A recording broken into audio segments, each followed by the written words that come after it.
Hello, my name is OgnjenLovic, and this is my presentation for the DSP and machine learning module on the topic of K-means clustering. So there are a few key things I'd like to touch on in this presentation. So these include what is K-means clustering, just talk about initially like what it is, why it's used, and a little bit how it works. I'll talk about where it's used a lot and how often, and I'd like to go into a bit more detail about how it actually works, talk about the centroids and averaging and convergence and stuff like that, and go through a few examples. And also, I'd like to talk about some of the benefits of K-means clustering and some shortcomings. And then I'd like to see where we could fix these shortcomings using alternate algorithms. And I'd like to just go through what we talked about, have a little discussion, and a conclusion. So, what is K-means clustering? K-means clustering is a machine learning algorithm used to separate data into a distinct number of groups, which are known as clusters, by means of a K value, which is selected by the user. So K is the amount of clusters you want. So the user selects 1, 2, 3, 4, however many clusters they want, and this data is separated into that amount. It creates clusters by comparing similarity of features used using centroids, and it's one of the simplest and most widely used clustering techniques in industry. And if you just look on the right here, we have some cluster data, and then it's clustered into 3 clusters. So this would be a K of 3. This is how it's basically used. So it's used across all of industry, basically a range of sectors such as financial, security, and the health sector. And basically, just it's very simple to use, and it's a good initial thing to do when you want to group data. Here we have the profitability of the telecoms customers. So this is a financial study done in 2015 in the telecom industry in Sri Lanka. And basically, K-means clustering was used to determine a customer's profitability by grouping some features using the RFM model. So RFM is recency, frequency, and monetary. So basically, recency is how long it's been since their last call, how frequently they call, and how much money they spend when they spend it. So they use these features to group their most profitable and most unprofitable customers to good effect. Then we also have anomaly detection for cybersecurity. So Hunt and Hackett showed how K-means clustering can be used to detect anomaly data points which can be deemed as harmful. So it looks at data like hostname, IP address, and number of connections on a port, and then it uses K-means clustering to see outliers, and then it would investigate those outliers and see if they're harmful or not.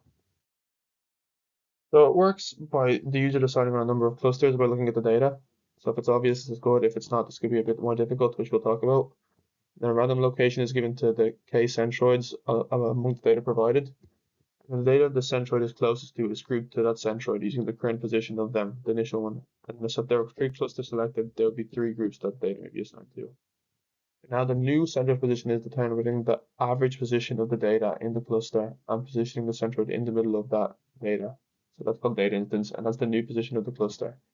And it does this until the centroid position converges. That means it doesn't change, it doesn't move anymore. The centroid basically, the average stays the same, and the centroid doesn't move, and that's when the algorithm's done. Here we have an example.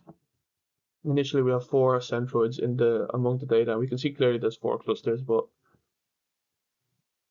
we can visually do it. But see, we can see the yellow. Look at the cluster up here. We can see the yellow data points being dragged up to it, and then in the second iteration, the centroids moved to the middle of the data points it was applied to. So this is the average position of them clearly, and then the yellow is moved here, and then this is completed again for the yellow. So basically, you got put in there next. This is the average position of the new clusters that's closest to it. And then this is done for all the centroids among the data, and here we can see clearly we have our 4 centroids, our 4 clusters. They are grouped correctly. Some benefits of it is that it's easy to use and interpret. It's quite efficient, especially as datasets get larger and require more power. The process is the same. It just can be done on a small or large scale, and it's used in a lot of fields from financial, medical, and safety. And then it's also very studied and reliable. It's been around a long time. Some problems that could occur is that you must guess K. So if clusters are ambiguous and it's not clear what clusters are which, it can lead to problems with results. It's also sensitive to initial centroid placement. So if it's this far away from all the data, it may not move because it doesn't have any data points that could get to it. Basically, they're close enough to it. And also there's ethical considerations. So it may group a demographic of people together and prevent them from obtaining a service or good due to biased data. So say for like a loan, if you're like from a poor area, you may not get a loan due to the Kmeans cluster and grouping you with a lot of the poor people. This could be just due to the area you live in, no fault of your own. So then this is a shortcut. Here we must guess K. So if this is clear as four clusters, but if it was ambiguous, I've selected three here. So you can see clearly that this cluster here on the right, it's only said that this is one cluster, but clearly we can see it's two. So this is a fault.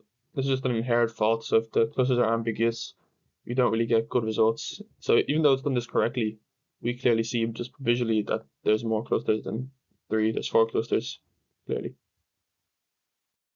You also must select the initial cluster placement. So if we can see here, we have a bad cluster here on the bottom right. And this is like, these two clusters are going to get all the data points. So this cluster will never be moved because it doesn't get any average data points. So if we go here to the final clustering, it groups these two clusters to this centroid. And this one's done correctly, but this is very bad data, and we can not really make any use out of these results. And these are just inherent to the algorithm, so there's nothing we can do about these problems. You could use alternatives like the Gaussian mixture models or the hierarchical clustering, but to fix these problems specifically that we mentioned, we could use a DB-scan. The DB-scan works by basically using density, so the amount of data points within a certain epsilon parameter. This is a neighborhood radius. So within a certain radius, it sees how many points are in that radius, and it determines clusters like that. And so this is good when the clusters are not uniform and are kind of ambiguous, so you don't know which is a cluster. It's very good for that. So these are common problems used in Kmeans, and it also doesn't select a amount of k, so it just does it by itself. So Kmeans clustering is an effective and widely used algorithm in certain circumstances, but there's also shortcomings that can be tackled using other alternative methods like DB-scan, hierarchical, or GMMs. So that's all I'd like to talk about during this presentation. Thank you very much.